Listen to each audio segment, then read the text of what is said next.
I'm gonna give you some update on the Def Kart real fast on what we've got so far and what we're waiting on. So I've decided that since this thing doesn't have a front end anymore and a core support, we're gonna mount the radiator in the rear. So I think this is gonna be a lot better when it comes to cooling, because it's gonna be placed a lot higher, and so it's just gonna be catching all the draft air, like when we go to the track or whatever like that. Show you a little bit on how it's mounted right now. Getting this radiator from a buddy of mine, he had it laying around, and originally it was for a Subaru, so we just kind of like retrofitted it so it fit on this. And then we got these little mounts. We ended up getting these on eBay. They're really cheap. They're about $20 a piece.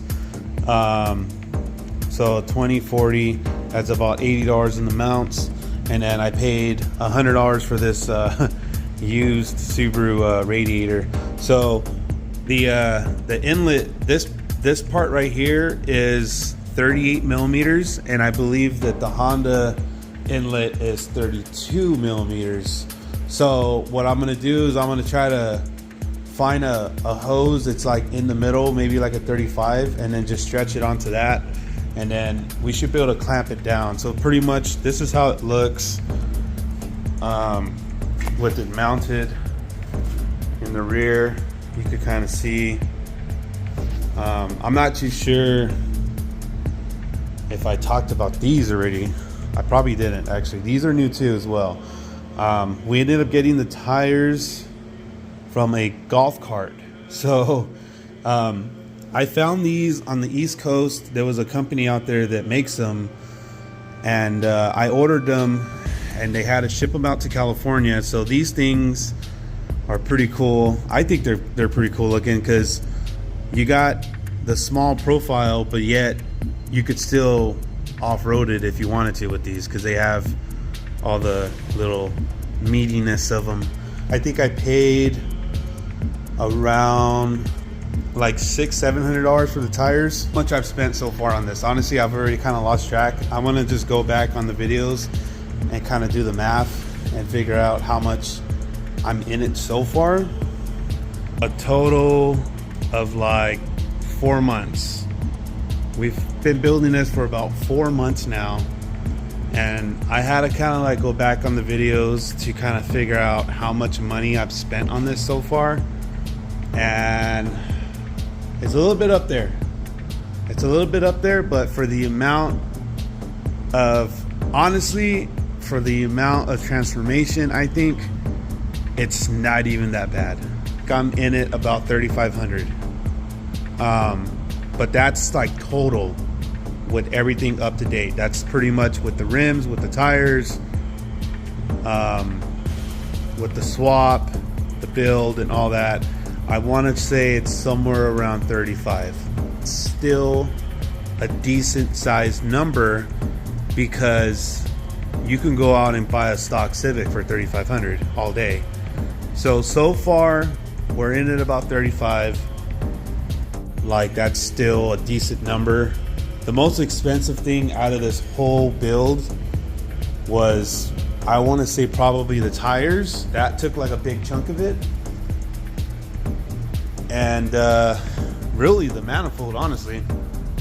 Everything else, you know, we pretty much did here. We welded everything.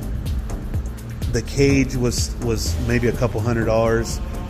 So as far as like, you know, labor, I would say, if you're mechanically inclined, if you know how to put stuff together, if you're familiar with building and welding stuff, maybe you have some welding knowledge. We're not the best welders, so, but I do have a little bit of welding knowledge. I would say you could build something like this for around that price, you know. It's pretty good, I think, honestly. So here we are now, 4 months later, most of the harness on, and we got the alternator. We did the eBay idler pulley. So one thing with this, let me show you guys real fast. These are not all the same, and I found this out the hard way. So apparently the K24 bracket is different from the EP3 one. So what we had to do is we had to put spacers to bring this out, so that way this can be out of the way of everything. We got the spacers put on, we put the belt on with the kit. I believe this thing was like 80 bucks or less. It was like less than that. It was like 50 bucks on eBay or something like that. So you could get one of these, and if you're running a K24, you're gonna have to run the spacers to bring it out. You know, when I got it, I was trying to put it on, and I'm like, well, this thing is like, there's no way. So so that's that. I'm getting this piece right here, and I believe I'm going to change out this fitting because it came with the dash 20 fitting or something like that. So what I want to do is I want to take this off and put the AN fitting on there, and then just loop it down, loop it back. Same thing with this one, is I'm going to loop this back. I'm going to run it back in, and then it's going to go to the radiator. But I'm thinking of running it. I don't know if I want to run it underneath the carriage. Hit it, you know. I don't want to be in the middle of nowhere if we decide to take this somewhere and something hits it and punctures it. So I'm thinking of running it inside the cockpit, and it's a little bit more riskier to do that. You know, obviously with heat, and if a hose rips or whatever, you know, it's gonna be a bad day for whoever's driving it, the passenger or the driver. So video, I talked about putting a fuel cell back here. I'm not going to do that for only one reason, because it's going to cost some more to do that. We do have the fuel cell here, and although it would look really nice, it would make it really cool to have a fuel cell back here. But the problem with that is, if we run a fuel cell, we're going to have to run extra line. So it's going to end up costing more. That's going to be like a significantly hundreds of dollars more to do that setup, versus if we do this, you know, we already have our little water neck here, which I'm completely okay with. I'm gonna end up probably touching this up with some matte black or something, and then also it's gonna be a sealed tank. So I like that idea better. It's gonna be just stay cleaner. I feel like it's gonna stay cleaner. The OEM tank is completely sealed off. This thing is really high up, so that way nothing can get inside of it. And I feel like it's gonna stay, I think it's gonna stay cleaner versus a fuel cell.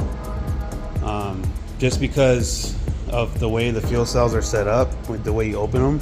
I don't know. I personally think that it's gonna be an issue later with dirtiness, basically. And we already could just basically flare that out there and run the fuel line there. Then we could run an in-tank fuel pump. So this is it so far. 4 months later, this is the progress of it. If you're curious to know how much I've spent on it so far, it's in the 35s, around there. So that way you know. Yeah, we'll keep giving you guys updates. And until next time, guys.